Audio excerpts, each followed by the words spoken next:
I think you come to the Belgian to win it. Wabash always fight.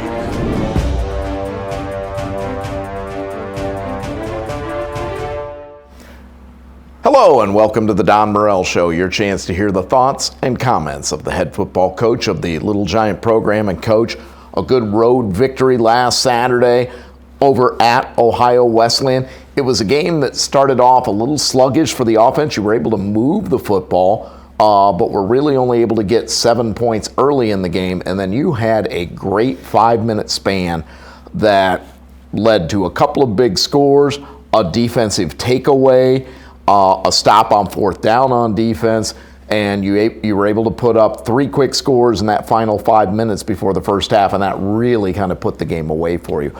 First, talk about that offensive performance, the slow start, but then the way you came back and were able to get those points late in the second quarter. It was a slow start. We need to be patient. We still scored 31 points. But we need to, everybody took a turn missing a play. We had a bad snap. We had a wrong route. We had a missed throw. Everybody took a turn. It was good to see the patience. And then when we had the ability to score some quick points, we did a fine job of it. It was a tremendous defensive effort. You held them under 100 yards through 3 quarters. They got 2 scores, one of them in the final minute of the game. So they got a couple of quick scores on some of the second unit defense, but you got turnovers, you got 3 interceptions, you got a fumble recovery. Really just a tremendous effort from that defensive unit. Absolutely, and I'd start with that coaching staff, Mike Ridings, Joe Reardon.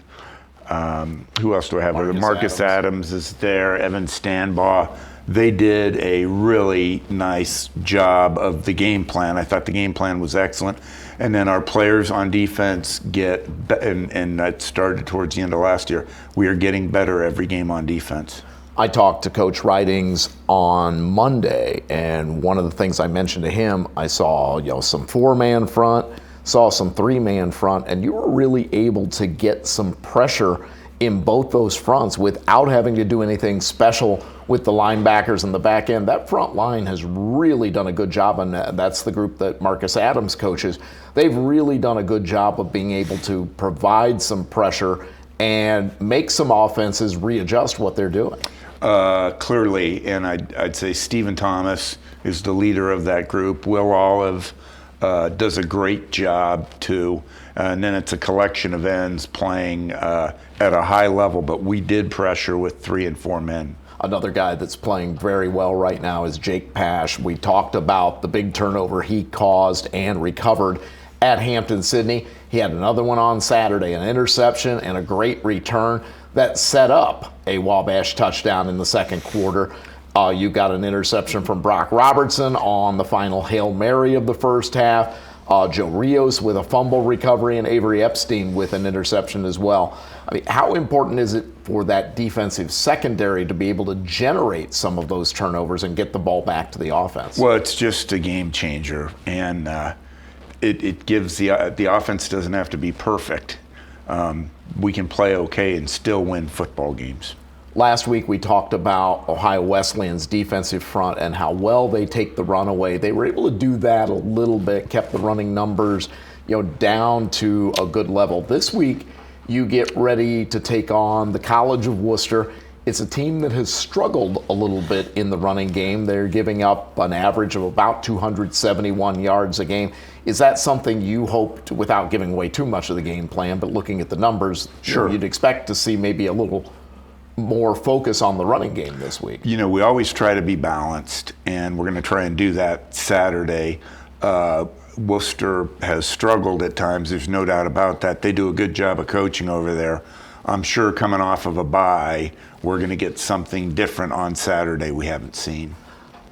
How does that affect preparing for a football team, knowing that they've had 2 weeks to really look at you, try and scheme some things that they might do a little differently in some areas, and come off of a week of rest where they didn't have a game on Saturday? You had that early in the season. You had the Hampton-Sydney game, a week off, and then went to play Butler. Right. How does that affect your preparation or what you're expecting from Wooster now midway through the season? So 2 years ago, Wooster came here after a bye and beat us. So I think we're going to play our A game. They hit us with a fake punt. They changed a few things offensively. So, we're trying to cover everything we can, and I think we'll be ready on Saturday. Is that something you talk about with the team, that they did, they had that exact same scenario and came here and threw some surprises at you? Absolutely.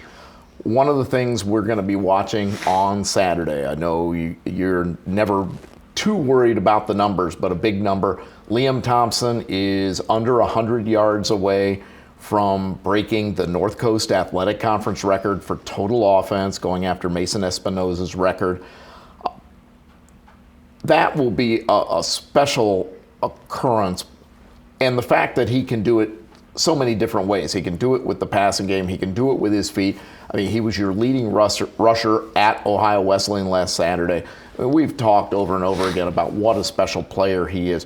But when he breaks that record, I mean, right. It's just another accolade for him. How special has it been to coach him throughout these 4 years? It's been an honor. I mean, he's a great kid. He's the elite, not just in terms of play, but in terms of preparation, in terms of leadership, in terms of all these things.